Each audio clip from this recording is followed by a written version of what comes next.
Please. What do scary guys in masks, carved pumpkins, and a not-so-scary ghost all have in common?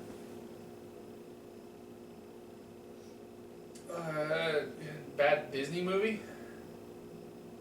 Oh, that's good. But no, they were all included in this Halloween edition of the Smackdown Rundown. Oh, no. You good? Yeah. Shit, unicorns were involved in this too. Oh, that was definitely a bad Disney movie. Yeah, so, Not a sponsor. no. Disney? Interesting. You want to buy us out? We had an interesting intro to SmackDown this week. We had a recap of the destruction that the Wyatt family have caused. The last, Hell in a Cell taking away The Undertaker, and then on Raw taking away Kane. And then Bray Wyatt issues a Face the Fear challenge. He said he owns the souls of both The Undertaker and Kane. And tonight he plans on collecting 3 more. The question is, who will those 3 be? Because he's asking which 3 people are brave enough to step up against his monsters. And that is Eric Rowan, Luke Harper, and Braun Strowman. It is indeed. Appropriately titled. And we get a little quote from each of the guys, finishing off with Braun Strowman saying, "Your desolation awaits. Run," as he's holding Kane's mask. Yeah, I like how they had Undertaker's hat and Kane's mask. Yeah, so yeah, they both had symbols showing that that Bray Wyatt has taken away both the Brothers of Destruction. One of these weeks, Bray needs to come out wearing both of them. That would be creepy as fuck. If he starts Creepy wearing AF, that, bro. But then we go to the ring. Roman Reigns comes out and talks about how he is the number 1 contender for the WWE World Heavyweight Championship, and that there's nobody in the WWE that wants to see him fail more than Seth Rollins, who is the champion. Except for Kevin Owens. Kevin Owens, who makes his way out and says, "Is it me? I want to see you fail more." Says, Pick me. Here's the thing, Roman, is I should be the number 1 contender because the only reason you won was because of a fluke. I was a split second away from becoming the number 1 contender, and you know that. If you wouldn't have hit me in the face, I would have beaten you. And Roman's like, alright, well, you can either stay out there and talk Owens' talk, or you can come in this ring right here, and you can fight Owens' fight. And it's like, "Bitch, please, I'm gonna fight you." Yeah, and he does. The fact that Owens didn't walk away from this surprised the hell out of me, but he probably has a little, he's bitter. He's a little more willing to do it because he's like, you know what, I need to prove that I could beat him on Raw. Well, he didn't. A very aggressive match. Good effort on his part. He definitely had his moments where he even tried to do his crazy the fisherman suplex. The fisherman suplex, it's so weird how he does it. It's just bizarre. But yeah, Roman Reigns took the fight to Kevin Owens and had him up on the top rope. And actually, when he got out of the fisherman suplex, hit him with a giant Superman punch, which knocked Owens to the floor. The ref got to about 6 or 7. Speaking of giant punches, where's Big Show been? He is somewhere. I honestly don't have an answer for you. I don't know where Big Show's at. If you know where Big Show's at, post in the comments. If you're the Big Show, post in the comments and let us know where you're at. So Owens gets up at about 6 or 7 and decides, I don't want to get back in the ring. So he grabs his Intercontinental title and hops into the front row and just wanders off. And Roman Reigns is like, alright, be a little The bitch. first of many times that wrestlers get into the bubble of the commentator's table. Yes, it happens a few more times. We have Dean Ambrose awkwardly trying to not hug Renee Young in the back. Renee Young dressed up as a very adorable Tinkerbell, which is A-okay in my book. But Dean Ambrose says that he's going to be the first of 3 to challenge the Wyatts tonight. And if he's going to go out by himself, he's cool with that. Yeah, he's hoping that somebody will join him on this ghost-busting escapade. Yeah, you are so happy Because he was like throwing out all these like I slayed the monsters, I Exorcise the demons. exorcise demons, blah blah blah. And you're I was like, oh dang, he didn't say he busts ghosts. And then he said ghost busting, and I was like, yes. There were so many puns and Halloween related things that made Kevin Hawk pop tonight. So especially this next part. yes. So Dean Ambrose takes off, and Renee turns around, and there's a ghost there. But it wasn't really a ghost. It was, who was it, Hawk? It was Boo Dallas. And he'd scare somebody. his plan was to scare somebody tonight, and you. All you have to do to scare somebody is to boo leave. And he goes, boo! As he walks away. So stupid. I fucking... You were losing it. And This episode of Smackdown was so fun. So then we have a four corners. What were they calling this? They call it the Tag Team Terror Yeah. Four Corners Tag Four Team corners match. tag team match. We had the Dudleys, the Ascension. We had the Lucha Dragons, and we had Sheamus and Wade Barrett. With the Shabu and with the New Day as Barrett. unicorns with Yeah, they had actual horns. Oh my god. Yeah, they were the New Day. They did their own commentary, which like there wasn't a lot that happened in the match that was like big and crazy and epic. But even if there was, I was so distracted by the commentary. Yeah. Because literally Booker, Rich, and King gave them the majority of the commentary time.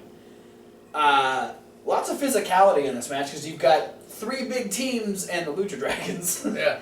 Kalisto was way out of his game here. And we eventually just get to this giant brawl where everyone is just going after everyone. We got a double what's up from The Dudleys and the Lucha Dragons. on the Ascension, or was it Barrett and Sheamus? That was on Barrett and Yeah, it Sheamus. was on Barrett and Sheamus. And then the Dudleys backdropped both Lucha Dragons out of the ring Onto the Ascension. Yeah.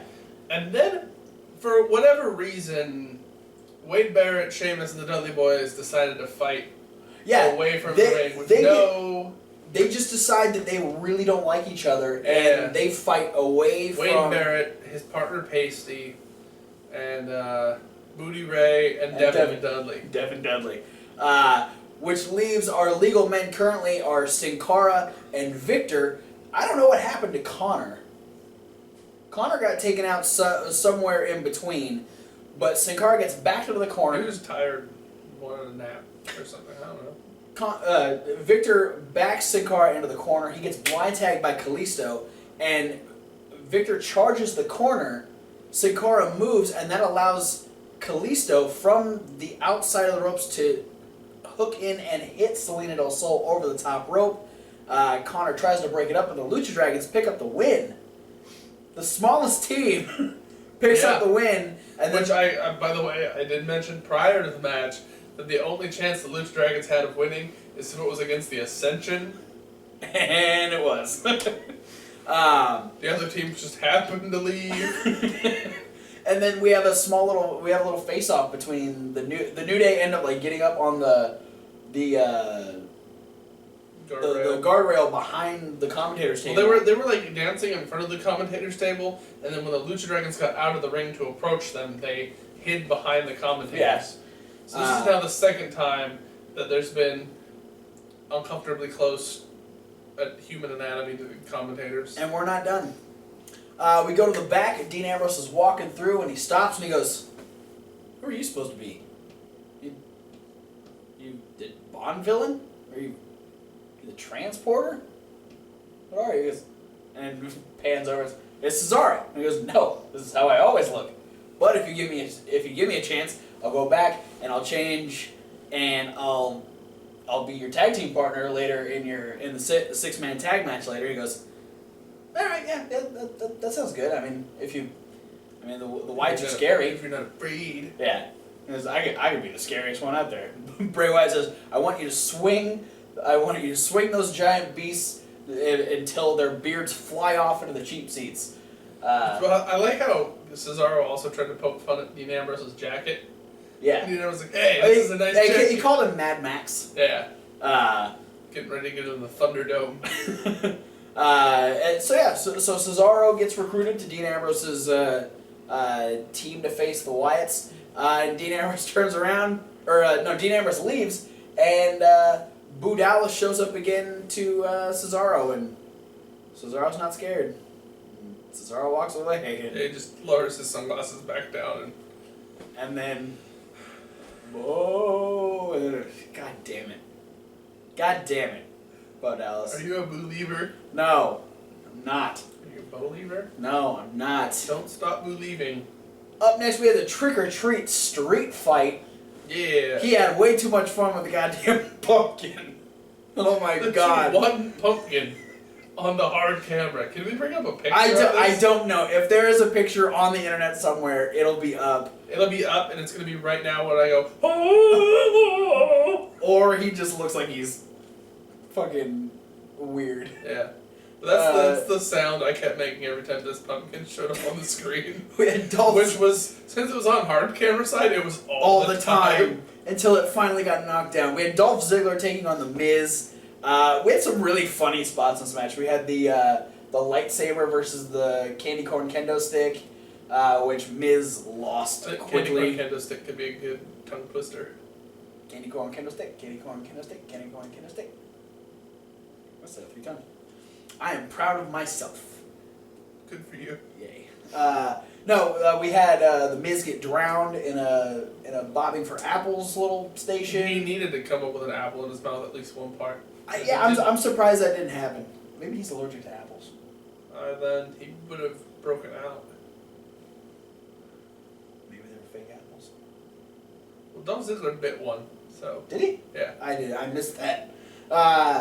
I thought he was going to Carlito him, but it didn't happen. We had there was a giant pumpkin next to the barrel of apples that got put onto Miz's head, and then Miz got super kicked in the ring. It was a gourd buster, bro. God, the whole Dolph Ziggler kicked the whole top of the pumpkin off. Yeah, well, he super kicked him directly in the pumpkin face, and it just kind of exploded Miz's pumpkin head. It was pretty fantastic. Yeah. But then Miz gets the advantage and starts taking out Ziggler's knee. Yeah. Ended up wrapping it around the post a couple times. Smacked it with a kendo stick. Hit it with a chair, and was just doing all kinds of damage to it. And this is good for Miz because he uses the figure 4. But when he went to set up for the figure 4, he got rolled up into a small package, and Dolph Ziggler won the match. And Miz is like, all right, well, fuck it, I'm gonna leave. This wasn't a squash match. But Ziggler was not out of the woods yet because he would get a post-match beatdown by Tyler Breeze. Prince Pretty and Hot Summer came down to the ring. Summer. Yeah, Tyler Breeze laying it in on Dolph Ziggler, left him laying, and they took yet another selfie of both of them with injured Dolph Ziggler in the background. And a lot of injured pumpkins around ringside. Yes, including... Yeah. My favorite pumpkin. Do it one more time before we move on. Alright. We had... we had Paige versus Natalya. This is all stemming from the rumor that Paige attacked Natty last week on SmackDown.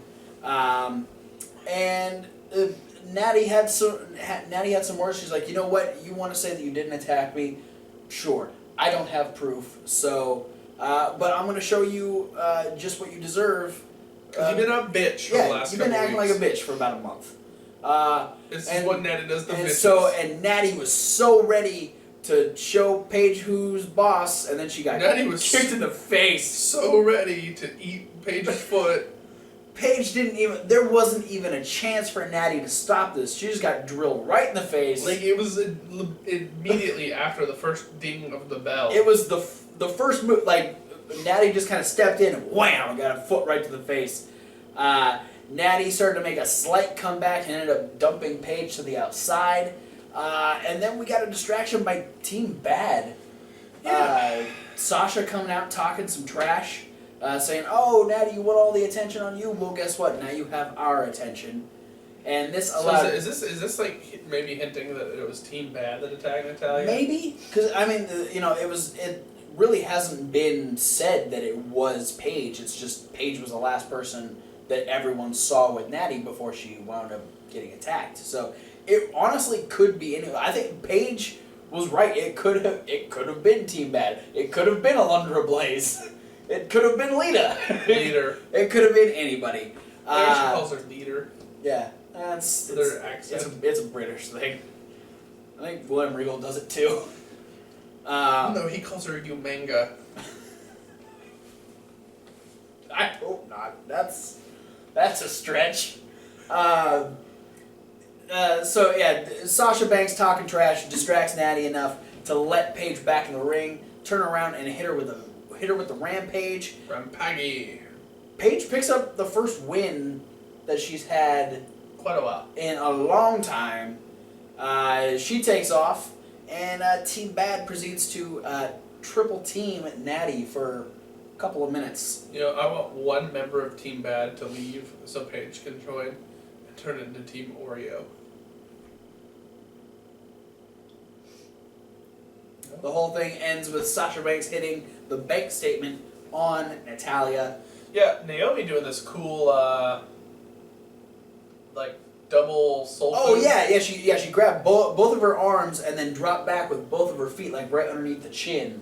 Good move. And then she got picked back up, got hit with the bank statement, and she was left laying while... Yeah, you could say she was overdrawn.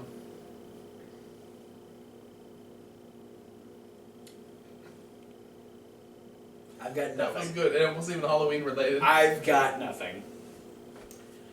Dean Ambrose found his way to a gym somewhere in the building. Yeah, that was random. Recruited his third member, which would be Ryback. The Ryback. Ryback saying that revenge is a dish best served cold. He said, "Feed me more." Walked away, and Dean Ambrose was like, "Yep, you'll do." Then we had Del Rio and Coulter telling us more about the Mex America Yeah, the great Championship. nation. The great nation that is Mex America. We didn't touch on this on the Raw review. We just kind of like skipped over it because the Del Rio match was, was tournament based, so we were kind of moving towards that.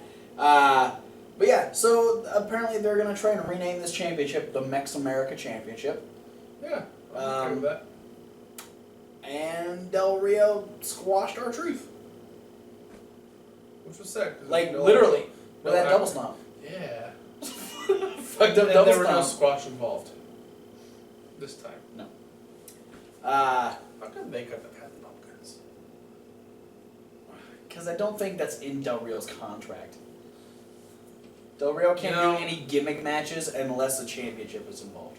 They need to have, like, the lumberjacks all standing around the ring, but they all need to have pumpkins on their heads. Like That the can Miz, traumatize children watching SmackDown. like the Miz, when Ziggler put the helmet on the Miz, but all the lumberjacks are like that. You call it a lumberjack-o'-lantern match. I hate you. We go to the back and Boo Dallas has a plan. Yeah, He's hiding in one of those like it's large- a laundry bin. Yeah, so the giant laundry bin that usually, in the arena it'd be used for towels or whatever else the crew might use to clean stuff up or whatnot. And he's like, you know what?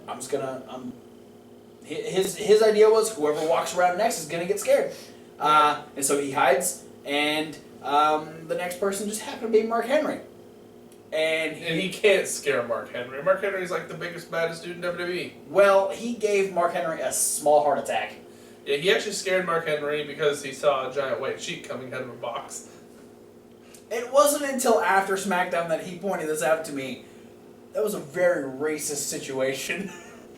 Yeah, could have been construed a little bit racist. Because all of the white people were not afraid of the white sheet coming at them, but Mark Henry was. But he dropped his phone and that pissed him off, so he decked him in the face. And Broke my phone. Made me drop my damn phone. gave me a damn heart attack. But Boo Dallas was knocked out, And that was the last we saw of him. Because we're going into our main event, which was a 6-man tag team match. We have Braun Strowman, Luke Harper, and Eric Rowan taking on Dean Ambrose, Cesaro, and the Ryback. Like, check it out, I got 2 buff bald guys. Woo! One's talented, one eats a lot. Lots of physicality on the part of, actually, on the part of everyone here. These are very physical wrestlers that we have in this match. My favorite standout moment of this match is Braun Strowman stalling suplex on Ryback. Very well done. You know, how do you convince Ryback to go upside down for more than a second? Probably bought him dinner. Yep. Free meal. Ryback will do anything. I think so. Will work for food. Ryback needs a homeless gimmick. Feed me, please.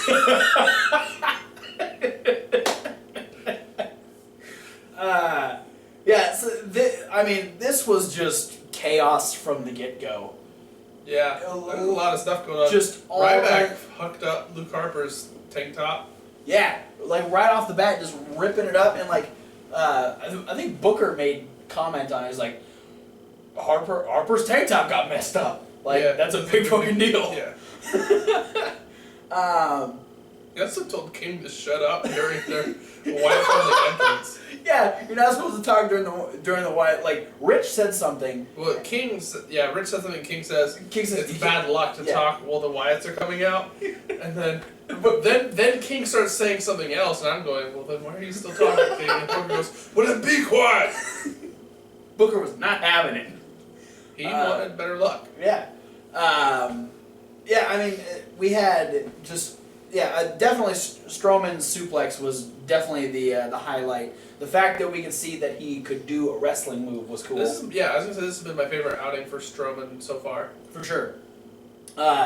Ambrose elbow dropping motherfuckers all over the place. Yeah, off the top rope to the floor. Like any chance he could get, he was elbow dropping somebody. Elbow drop Rowan right in the face too. We got the typical Cesaro crazy train. Yeah, his cardio for days, hot tag. He just runs the gauntlet on everyone. Yeah, well, I like this one because Harper actually tried to reverse it and charge at Cesaro, and Cesaro just picked him up, plopped him on the top rope just so he could drop kick him off. Yep. Ryback fucking flying attacked Strowman, and they flew over the commentary table. And Booker T almost had a heart attack, and Rich probably almost got crushed to death. That was a huge mass of humanity. That's like 600 pounds of person going over the fucking table. Like, all muscle, too. Like, that's gonna hurt if you are anywhere in the drop zone. I was actually kind of surprised the table didn't collapse. Yeah. Well, you saw how well that one table did under the weight of Kane at Hell in a Cell. Yeah, that was okay. Who else fell on the? Did somebody else fall on the table at some point? Tonight or at Hell in a Cell? Somebody else hit the table or fell on the table, or got on the table. It was someone on the tag team match. Or no, it was Owens. Roman Roman tossed him into it or something, and he landed right on the top of it or something. Yeah, I don't know. I was thinking it'd be hilarious if someone small hit the table, Kalisto, and it broke, but Kane couldn't get powerbombed through it. 2 days later, Sin Cara barely touches it and it falls over. It just explodes. Kills everyone. Morbid, bro. It's not that. So our legal men in the ring. Towards the end, we have Luke Harper and Cesaro. Cesaro's just whooping ass at this point. He's about ready to hit the big swing on Luke Harper. And then the commentator's table does a flip by itself. Not by itself, because Braun Strowman emerges from the wreckage. Apparently, Ryback's attack hurt him. Yeah. And not Strowman. Well, he's dumb as fuck. Strowman just fucking chucks the table over and starts stomping towards the ring, and this distracts Cesaro long enough for Luke Harper to actually kick Cesaro off of him, and Cesaro actually tries to catch himself on the ropes, and when he does, Bray Wyatt's there, gives him a big old throat thrust, and he turns right into a discus clothesline and gets pinned by Luke Harper. Yeah, Strowman was distracting the referee, so Bray didn't get his team disqualified. Yes. And Luke Harper's clothesline dropped Cesaro directly on his head. Oh my god. He hit so hard. On his fucking dome. That was... He's lucky he's not with Tyson Kidd on the injured list after that. Yeah, no shit. Well, at least they'd be a tag team. An injured tag team. Yeah. Then they could come back. Yeah, the Wyatts picking up a win. I was really glad that they got this. From what I saw, I guess that there's probably a post-match deal where the faces actually do get the advantage, because there was a picture that surfaced online, and we can find it, it's up here now. Dean Ambrose sitting in the rocking chair with a fedora and Cesaro behind him.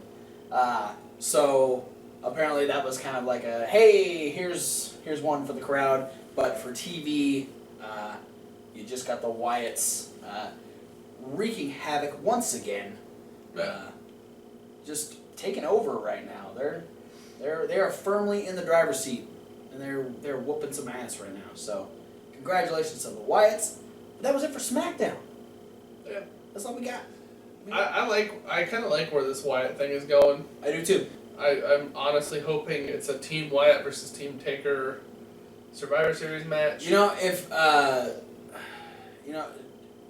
Thomas has his theory, or he has his story. There's actually been graphics showing up on online of Finn Balor at Survivor Series. There's actually been a picture of the Wyatts versus Taker, Kane, Sting, and Balor, which is exactly the team that Thomas Wolfe wants. So, I mean, I want to see it Taker and Kane, and probably Ambrose more likely than Sting or Finn Balor, just for the fact that he's one of the kind of the constants that no matter who's feuding with the Wyatts, Ambrose is always kind of also feuding with the Wyatts forever now. Yep. The Wyatts and Seth Rollins will always be a feud for Dean Ambrose. And then I think they need somebody else that Undertaker has trust in. Me and Thomas were talking. I think it'd be cool just for a one-off. Have Gangrel come back. That'd be neat. I was thinking Savio Vega. You said that on Raw. Yeah. Or Henry Godwin. You said that on Raw too. Fatu. Yep. Thanks for watching SmackDown. Be sure to like, favorite, subscribe, and click all those links down in the description. We got Facebook, Twitter, Tumblr, Instagram, and Reddit, and 2 emails. Yeah, there's a total of, what now, 10 links? 10. 10 links, no Reds. Oh. Below that, be sure to post in the comments what you think about the Wyatt family. Where do you think it's heading into Survivor Series? And if you could put an Undertaker Survivor Series team together with people who are on the main roster right now, go. Do it. Awesome. Thanks for everyone that's been liking, reblogging, and sharing those videos. We appreciate it. And be sure to check out that playlist. You can share those videos too. We got a Hell in a Cell review. We got a Raw review. We got a midweek wrap-up. You can rewatch the SmackDown rundown. And we'll be having some indie news coming up this Monday. We got ROH results. We got upcoming shows from AIW, Chikara, AAW? AAW, Chikara, and CZW. I will also have results from this past UK show for Global Force Wrestling as well. Global Farce. Global Farce. So thanks for watching, and we'll see you at whatever video you decide to watch next. God damn it, I'm done.